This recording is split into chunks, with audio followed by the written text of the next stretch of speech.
Hello friends, अस्सलाम वालेकुम and welcome to reality stories. दोस्तों, 11 फरवरी 1920 को इजिप्ट यानी मिस्र के बादशाह किंग फुआद और इसकी बीवी मलका नाजली के घर इनका पहला बच्चा पैदा हुआ। इन्होंने इस नन्हे शहजादे का नाम फारूक रख दिया। फारूक की जिंदगी जिस ऐशो इशरत में गुजरना शुरू हुई उसका अंदाजा आप लगा सकते हैं। एक लाडला बच्चा जिसकी हर ख्वाहिश पलक झपकने में पूरी हो जाती थी।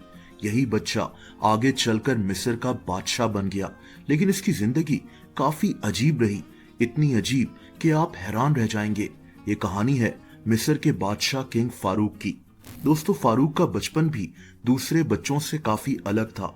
कहते हैं कि इसका बाप यानी किंग फुआद इसको दिन में सिर्फ 1 घंटा इसकी माँ से मिलने देता था। ये बहुत ज्यादा स्ट्रिक्ट था। किंग फुआद अपने बेटे को महल से भी बाहर निकलने नहीं देता था। इन तमाम सख्तियों के बावजूद फारूक नाज नखरों में पलकर बड़ा हो रहा था। ये पढ़ाई लिखाई में इतना अच्छा नहीं था, लेकिन फारूक को मुख्तलिफ लैंग्वेजेस सीखने का बहुत शौक था। जैसा कि ये अरबी जबान बोलने में बहुत अच्छा था। इसको इंग्लिश, फ्रेंच और इटालियन जबान भी आती थी।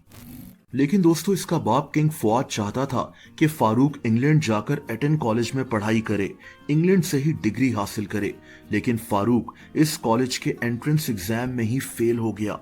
किंग फुआद ने फारूक को एंट्रेंस एग्जाम की तैयारी के लिए इंग्लैंड भेज दिया था। लेकिन फारूक तैयारी करने के बजाय इंग्लैंड में घूमता फिरता रहा। और दोस्तों, फिर फारूक की लाइफ में एक बहुत बड़ी ट्रेजेडी आ गई जिसने इसकी जिंदगी मुकम्मल तौर पर तब्दील कर दी।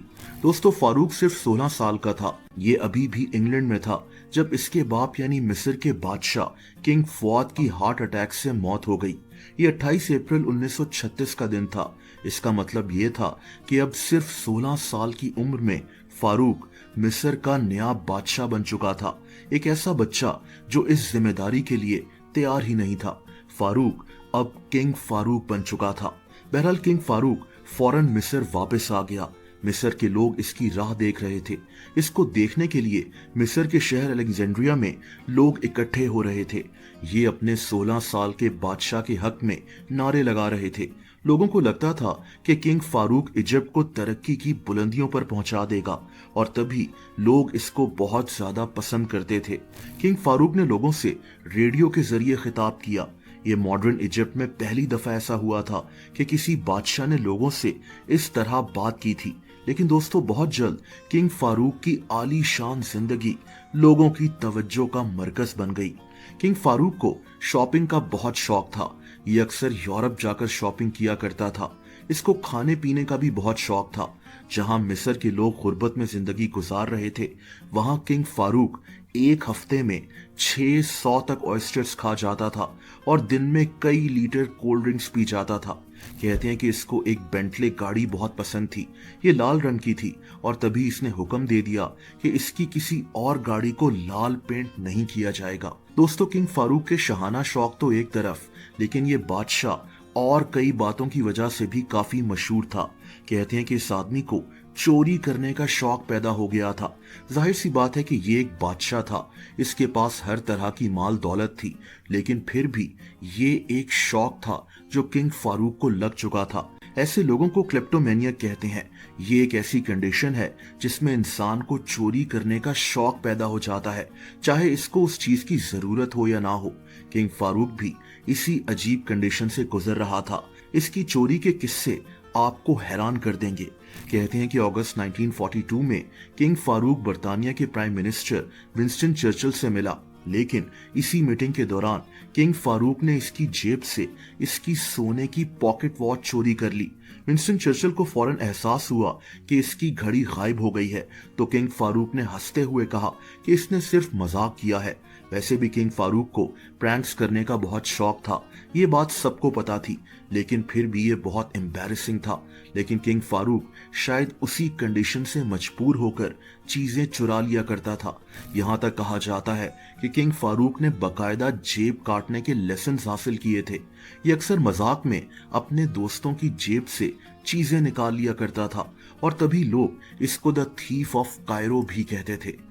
दोस्तों, किंग फारूक की हुकूमत के हालात बहुत खराब चल रहे थे। लोगों को गुस्सा था कि जहां मिस्र में गुर्बत है वहां किंग फारूक शाहाना जिंदगी गुजारने में लगा हुआ है।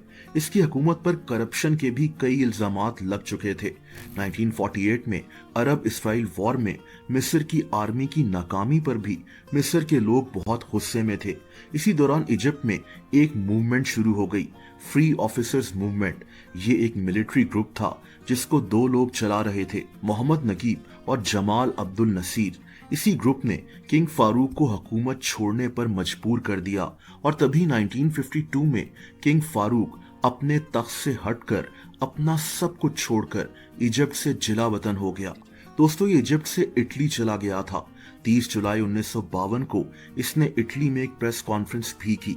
इसका कहना था कि ये अब एक गरीब आदमी है जिसके पास कुछ भी नहीं बचा, लेकिन जाहिर सी बात है कि इसमें कोई सच्चाई नहीं थी। किंग फारूक अभी भी बहुत दौलतमंद था। इसने इटली के शहर रोम के बाहर एक बहुत बड़ी प्रॉपर्टी रेंट पर ली हुई थी, जहां ये जिंदगी गुजार रहा था।